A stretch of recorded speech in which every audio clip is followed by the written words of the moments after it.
नमस्कार. आज आपण एका आपल्याला मिळालेल्या स्रोतावर आधारित एका महत्त्वाच्या विषयावर बोलणार आहोत. लैंगिक आरोग्याच्या काही सामान्य समस्या आणि त्यांचे उपाय. हो, नमस्कार. आणि ह्या स्रोतामध्ये म्हणजे काही नेहमीच्या समस्यांचा उल्लेख आहे, जसं की स्तंभन दोष म्हणजे इरेक्टाईल डिस्फंक्शन किंवा शीघ्रपतन अर्ली डिस्चार्ज ज्याला म्हणतात, आणि स्वप्नदोष म्हणजे नाईटफॉल, ह्या गोष्टी. बरोबर. आणि त्यात असंही म्हटलं आहे की म्हणजे प्रेम असतं, साथीदार असतो, तरी कधी कधी नात्यात दुरावा येतो. हो. आणि सुरुवातच ह्या निरीक्षणाने होते की ह्या समस्या सामान्य आहेत. म्हणजे अनेकांना होतात, पण पण तरीही त्यावर बोललं जात नाही मोकळेपणाने.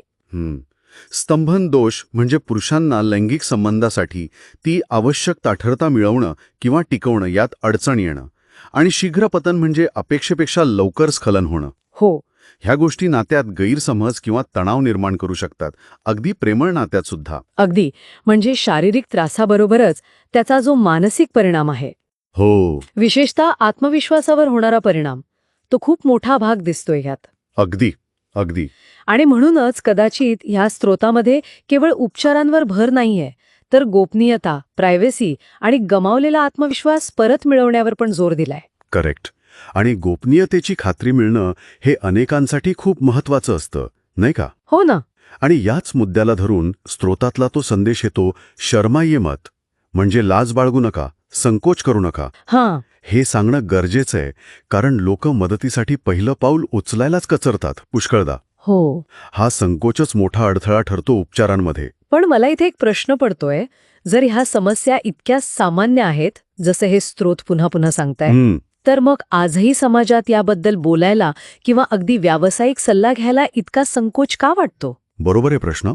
हे स्रोत काय थेट सामाजिक कारणांची मीमांसा नाही करत आहे, पण शर्मा ये मत असं सांगायची गरज का पडते यातूनच बरंच काय कळतं. हो. याचा अर्थ सरळ आहे की समाजात अजूनही या विषयांवर अगदी सहजपणे बोलण्याची संस्कृती नाहीये.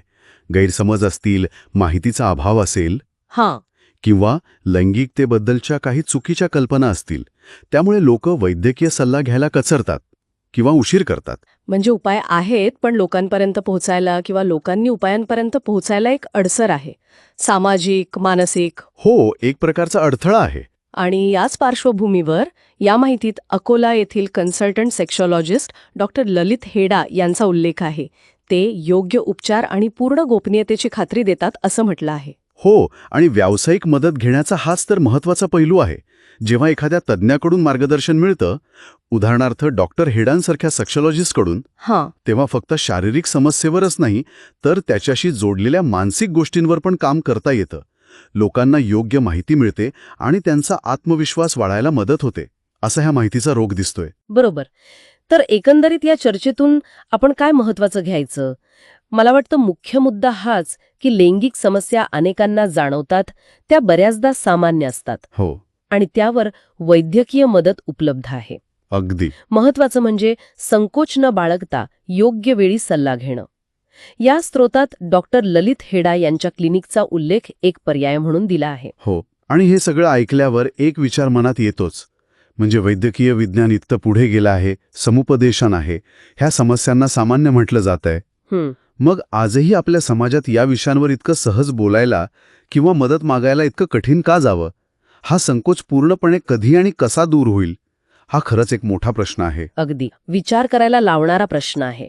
ज्यांना या स्रोतात दिलेल्या माहितीच्या आधारे अधिक जाणून घ्यायचं असेल किंवा संपर्क साधायचा असेल, त्यांच्यासाठी संपर्क क्रमांक आहे 8788991411 आणि वेबसाईट आहे www.drlalitheda.in.